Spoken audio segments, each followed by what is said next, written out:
Hello दोस्तों, मैं आपके बीच अवधेश पटेल फिर से हाजिर हूँ एक नई लाइनों के साथ या एक नए टॉपिक के साथ। आज हम चर्चा करने वाले हैं जलोढ़ मिट्टी को लेकर के। जो भी चर्चा करेंगे उस पर हम थोड़ा सा देखो, जलोढ़ मिट्टी पाई कहाँ जाती है। देखो, जलोढ़ मिट्टी जो हमारी उत्तरी जो मैदान है उस क्षेत्र में देखने को मिलती है। भारत में सबसे ज़्यादा अगर कोई मिट्टी पाई जाती है तो जलोढ़ मिट्टी पाई जाती है। ठीक है, अगर इस मिट्टी की बात करेंगे, पूरे जो भारत के पास क्षेत्रफल है उसका 40% मतलब 40% जो मिट्टी है हमारी क्या है, जलोढ़ मिट्टी। जलोढ़ मिट्टी का निर्माण कैसे होता है? जो हमारी नदियाँ होती हैं, वो नदियाँ जब पानी को बहा के लेके जाती हैं तो उनके साथ कुछ जो मिट्टियाँ बह के जाती हैं तो उनसे क्या होती है, जलोढ़ मिट्टी तैयार होती है। तो ये समझ में आया टॉपिक्स। उसके बाद ये मिट्टी का ना बहुत उर्वरक होती है। कैसी होती है? बहुत उर्वरक, मतलब इससे बहुत ज़्यादा मतलब अनाज पैदा किया जा, फसल पैदा किया जा सकता है। तो ये टॉपिक तो समझ में आ रहा है कि भाई ये उर्वरक होती है। जलोढ़ मिट्टी कैसी होती है? उर्वरक होती है और सर्वाधिक उपजाऊ होती है। ठीक है, समझ पा रहे हैं कुछ?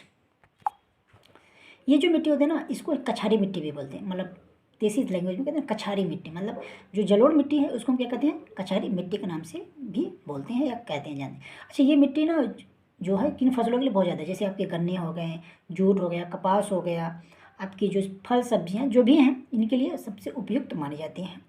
अगर जलोढ़ मिट्टी की बात करें तो इनको क्या किया ना, डिवाइड कर दिया गया, दो भागों में डिवाइड किया। कौन कौन से?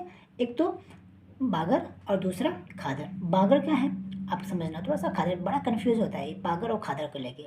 तो जो बागर और खादर, जो खादर है ना, आप इसे समझना, जो खादर है वो नई है। क्या है? नई है, यानी कि नई जलोढ़ मिट्टी कहा जाती है। और जो बागर है उसे क्या कहते हैं, ओल्ड, यानी कि पुरानी जलोढ़ मिट्टी के नाम से भी जानते हैं। तो ये कन्फ्यूजन क्लियर कर लेना कि भाई एक बागर है एक खादर है। जो खादर है वो नई जलोढ़ मिट्टी कही जाती है और जो बागर है वो पुरानी जलोढ़ मिट्टी है। अब थोड़ा सा डिफरेंस समझिए कि बागर और खादर में क्या अंतर है।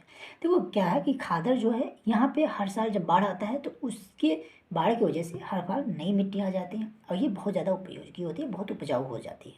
तो यानी कि जो नई जलोढ़ मिट्टी है, जो यानी कि जो खादर है, वो बहुत ही उपयुक्त मानी जाती है।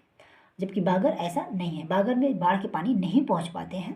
तो इस प्रकार उसको क्या कहते हैं, बागर, यानी कि पुरानी जलोढ़ मिट्टी कहा जाता है। जहाँ पानी नहीं पहुंच रहा तो वो पुराना ही होगा ना, फिर हर साल नया पानी तो पहुंच नहीं रहा तो वो बागर है। ठीक है, समझ में आया?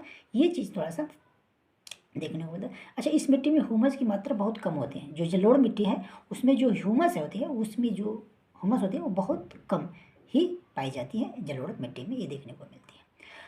अब जहाँ भी नदियाँ के पानी जाते हैं, जैसे आपका गोदावरी, ताप्ती, महानदी, गोदावरी, कृष्णा जैसे जो नदियाँ हैं वहाँ पे क्या होती हैं, जलोढ़ मिट्टियाँ पहुँच पाते हैं और बहुत ज़्यादा देखने को मिलती हैं।